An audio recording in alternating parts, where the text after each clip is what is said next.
Jimmy, he's not my good friend.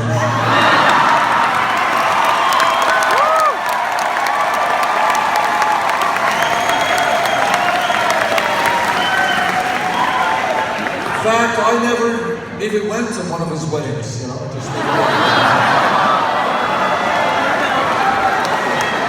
let me tell you a couple of things. You know, one of the criticisms made of our campaign is people say, well, you know, Bernie's a nice guy, he's got interesting ideas, he combs his hair fantastically.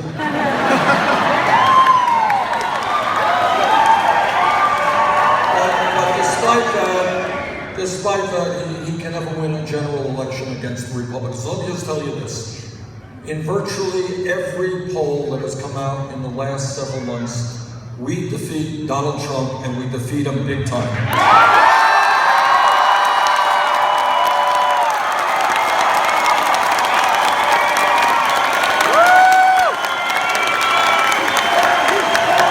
And yes, there was an NBC Wall Street Journal poll came out about a week ago. We were defeating Trump by 18 points.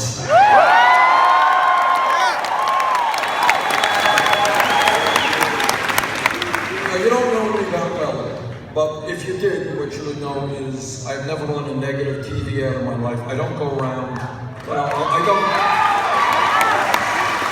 don't go around telling people that my opponents are all dummies or terrible, awful people, and I'm the only good candidate. I never do that because A, nobody believes that stuff, and B, you know, it's just not the right thing to do. But I'm going to make an exception today.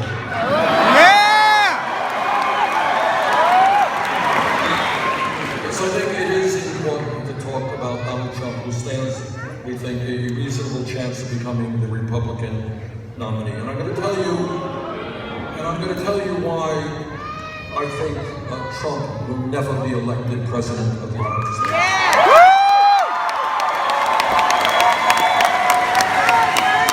For a start, and I got to tell you, I just don't do this often. I don't make these attacks against opponents. But the truth is that Donald Trump is a pathological liar. Yes!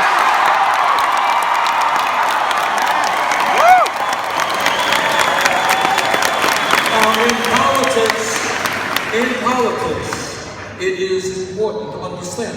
You know, I'm perhaps the most progressive member of the U.S. Senate. I have friends who are conservatives.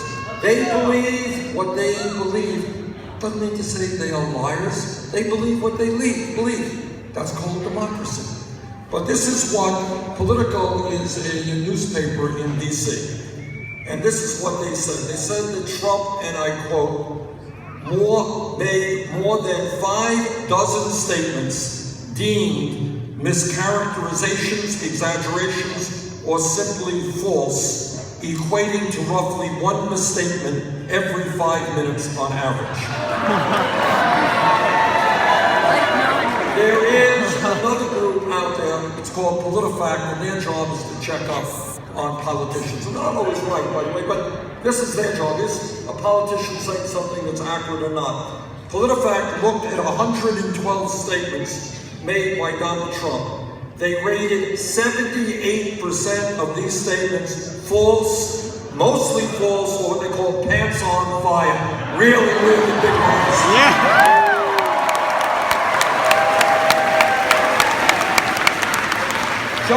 And again, this is not, you know, people can disagree about ideas, but you cannot have a president whom the American people cannot trust when he speaks.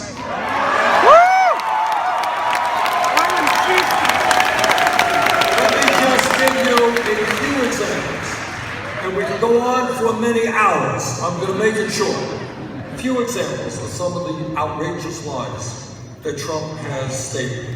He stated that he watched, quote, thousands and thousands, end of quote, of Muslims cheering in New Jersey when the World Trade Center collapsed on 9/11.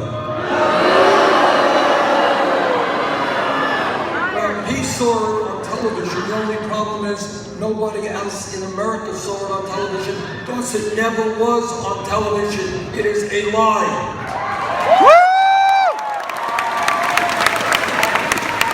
Donald Trump said that, quote, the Mexican government forces drug dealers and criminals into this country. Last month, Donald Trump said he, quote, didn't know anything about David Duke, the former leader of the Ku Klux Klan, who recently endorsed Trump.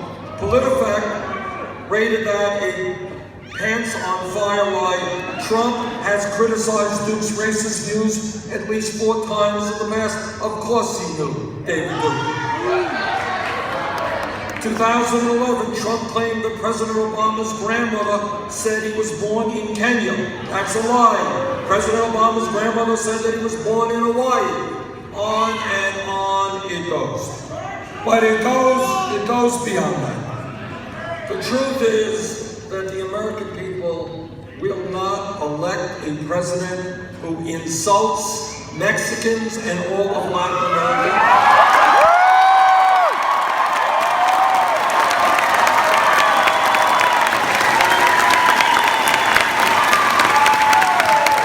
They will not elect a president who insults Muslims.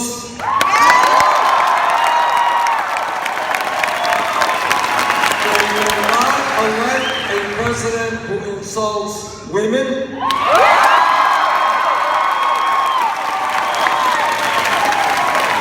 Who insults African Americans. Remember this. Donald Trump was one of the leaders in the so-called birther movement.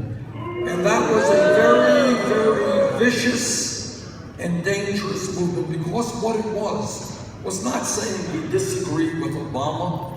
What they were saying is that what they were trying to do is delegitimize the presidency of Barack Obama by saying that he was not eligible to be born in America.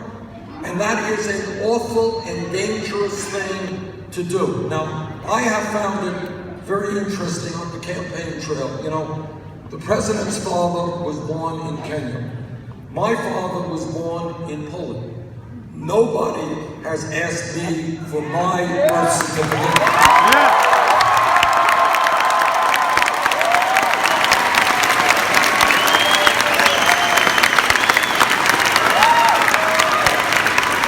You think it might have something to do with the color of my skin? Yeah!